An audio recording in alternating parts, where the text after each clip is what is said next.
Alors, on se trouve devant un relief historique conservé au musée du Louvre et qui nous permet d'évoquer le déroulement d'un sacrifice public.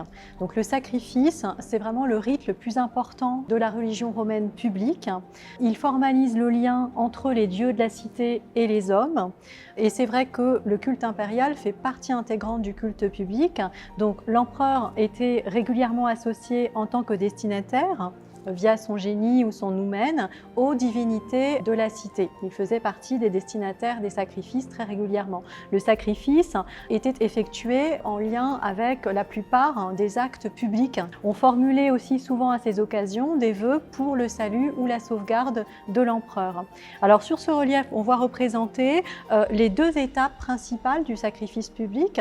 Sur la partie droite, malheureusement lacunaire, on a juste une idée de la scène qui était représentée. Il s'agit de la scène de praefatio, c'est-à-dire le sacrifice préliminaire de vin et d'encens qui était effectué par le sacrifiant qui dirigeait le sacrifice, en général un magistrat, ça pouvait être aussi l'empereur.